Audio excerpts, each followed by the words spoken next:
Gen Z men went with Trump, and people are still trying to figure out what the fuck happened there. My name is Cameron Kasky with Bulwark. I am joined by friend of Bulwark and friend of mine, Mr. Jack Cocchiarella, to talk about this because I think it's important that we don't stop this conversation. How you doing, brother? I am good, and I'm really interested in some recent polling that we got that just shows how wide the spectrum of the political ideology of people online is. I don't even think it's young men as much as it's people who are hyper online, but you got the polls. I'm excited to get into it. Yeah, you know, the Democrats are trying to figure out how to win young men back. Zohran Mamdani is giving them some great notes, and they're ignoring them, of course, if not tearing them up. But there are some nuances to young men's ideologies here that it's important we don't forget to explore, because obviously there are plenty of young men right now who are just trying to become sort of mini fascists who are excited that they can start saying insane shit like the guys on the Mehdi Hassan Jubilee debate. But also there's some young men who are ideologically complex in some strange ways. So the first thing I want to do is talk about how farther left progressive men are a lot less woke than I think a lot of people understand. When given the prompt, gay men aren't really men, you get 44% yes from Trump voters, 29 from Bernie voters, and 27 from people who supported Harris. So that's a marginal difference. But then when it comes to an abortion ban support, 33% of Bernie guys said yes, and 26% of Kamala supporters said yes. So that's where you start to see the gender gap as well. But you also start to notice that people who align with further left policies, again, they aren't sort of the soft boy wokesters that the media might characterize them as. I think that what we're seeing here is the key element of existential dread that is baked into all of the politics of our generation.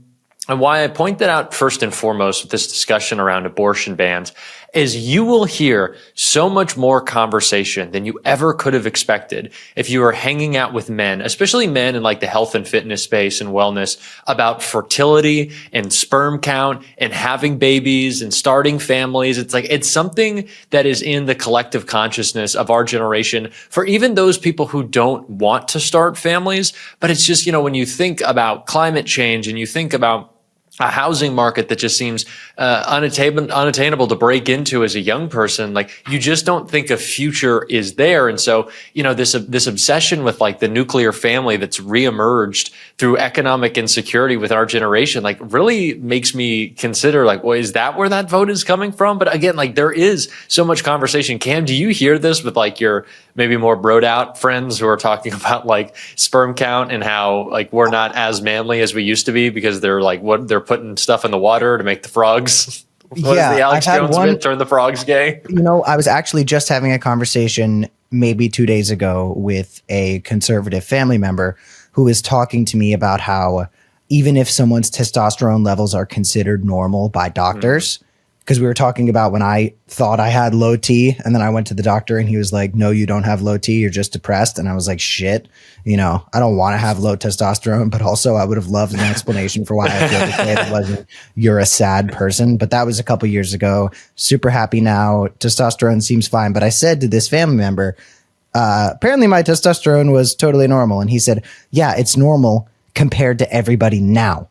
But if you look at how things were in the 1980s, you would be considered low T. And I was like, oh, okay, well, until something bothers me, I don't think I'm going to mind. I've also heard a guy talk about sperm retention because of like testosterone and like maintaining your masculinity and stuff like that. And this was a conversation that I had at a wedding. And I was like, I don't want to hear about whether or not you are sperming while I'm at this wedding. I want to think about love and family and unity. No, there's a lot of sperming talk. It is real. It's very interesting. It's all like you have to break out of the matrix.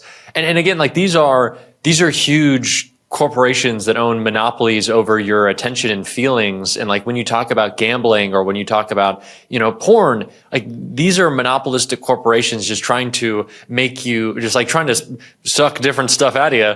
Hey, now we can get a little gross there. Sometimes it's money, sometimes it's other things. But they desperately want your attention and for you to be alone. And it's interesting that people turn to someone that we're going to talk about later, Andrew Tate, instead of recognizing like, oh, this is a problem with the type of capitalism that we do in America.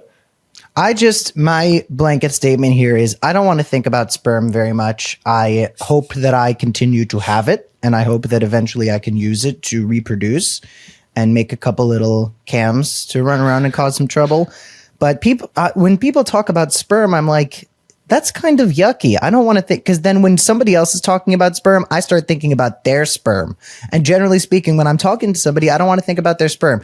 But anyway, let's get back to young men who talk about sperm quite a bit. I saw a poll that talked to Democrats, Republicans, and then fans of 4 individuals. Well-known serial rapist and human trafficker, Andrew Tate. Well-known cuck, Charlie Kirk. Very nice young man, Dean Withers.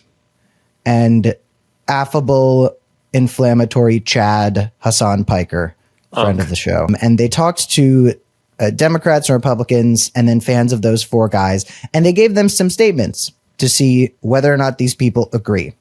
And the numbers were so fucking weird. Before we get into this, I just want to say, Dean Withers, baby girl, I love you. You're a very sweet guy. The MSNBC hit together we did was fun. You're very articulate. I don't do the debate shit, but I think that you slay with that. And I'm going to say some stuff about your audience. None of it is about you.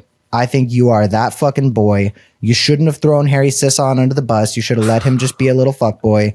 But generally speaking, you're my dog. I love you, brother. Mad respect. Let's take a look. So when presented with feminism is about favoring women over men, I don't agree. I think that that's not what feminism is all about. I think it could be easily misconstrued that way. Democrats agreed 41%. Republicans agreed. I know, kind of weird. Republicans agreed 56%. Shockingly low, dare I say. I was surprised by that. I thought we were going to hit 80 or something. No, and then Andrew Tate fans, 65. Really? Also That's pretty it? low. Charlie Kirk fans, 68. You'd think that your average Andrew Tate person would skew more misogynist core than your average Charlie Kirk person even. Mm-hmm. But, you know, that's where a lot of the nuances to certain things play in. Dean Withers fans, so we have Andrew Tate at 65, Charlie Kirk at 68. For anyone who doesn't know who Dean Withers is, he's like me and Jack. He's like a soft boy lib. Dean Withers fans, 67. Wow. Above Andrew Tate. What the fuck? Like, who the fuck is looking at Andrew Tate as the bastion of masculinity and being less anti-feminist than the Withers boys? Oh, and then Hassan Piker fans, 50. So is this maybe then more to do with just like young men than young liberal men? But what about, I don't know, what about democratic politics makes young men think that anyone's really looking out for them? Sure, it's not a reasonable definition of feminism to say that it's supposed to take away. You know, there's always the phrase we can go back to, you know, when you are the oppressor, equality feels like oppression to you. I don't know. Not to say that these guys are right, certainly, but maybe if we're looking at what the Democratic Party doesn't do, it makes sense that there would maybe be a void there. The Democratic Party doesn't speak to young men at all. And I heard a great description of this once that was the Democratic Party doesn't care about young men, but the Republican Party lies to them, which is worse. Clearly, our policies are better for all people, but we don't speak to any group of men and single them out.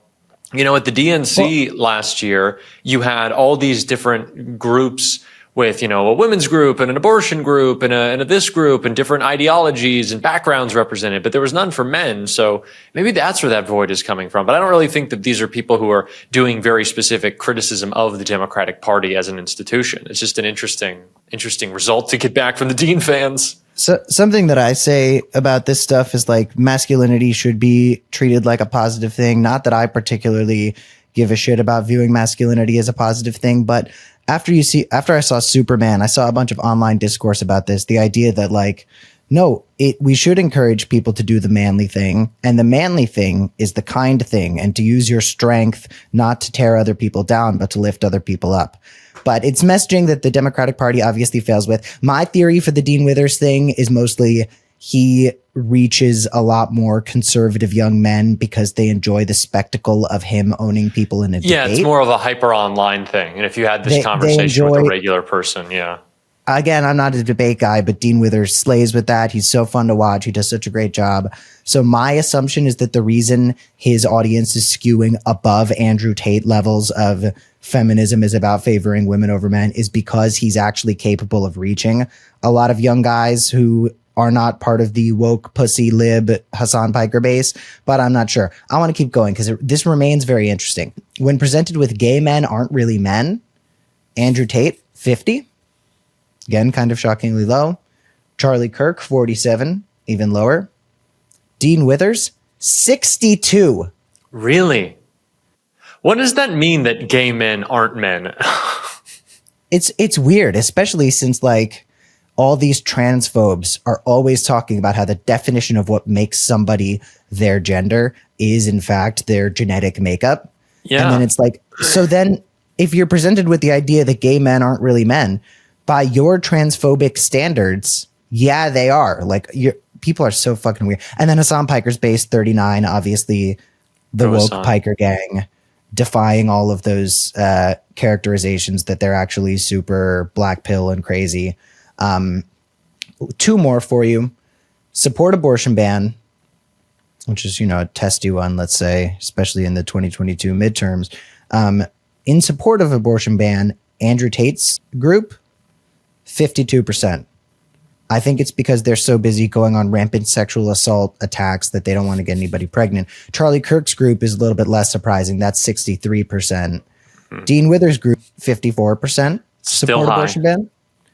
Still high, and higher than Andrew Tate. And then Hassan Piker's group is at a 35%. Still kind of high, but, it's just making me consider, like, who are the people? What are the broad political ideologies of people online? Like, is that it? Is this just the hyper online the problem here?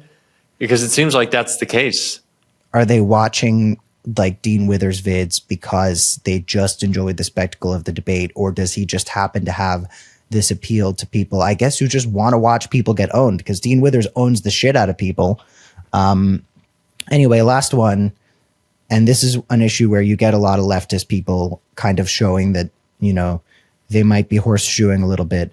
Trans men aren't really men. Andrew Tate's group believes that, 72%. Charlie Kirk's group, 75%. Yeah.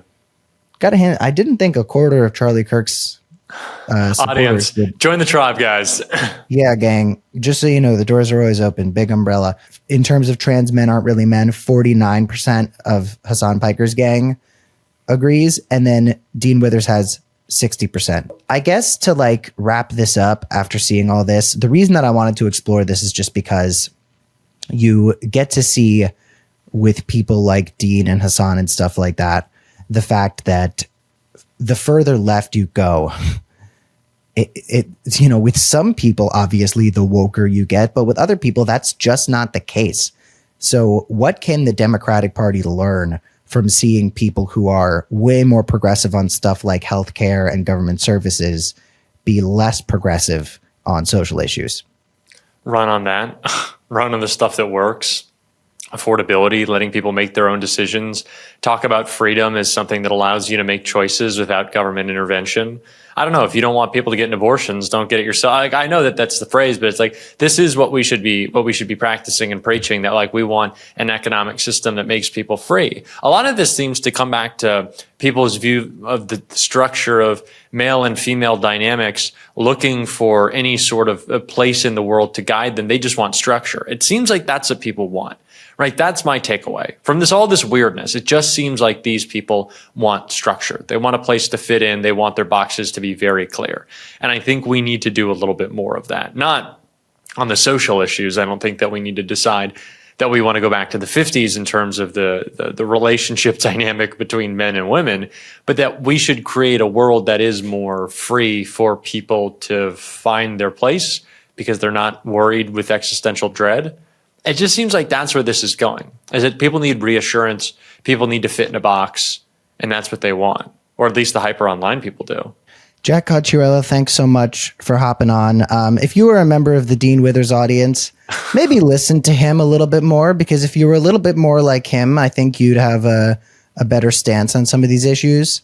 And we'll be back soon to keep exploring this even more and maybe make a friend or two along the way. I'm Cameron Kasky. Thanks for joining us.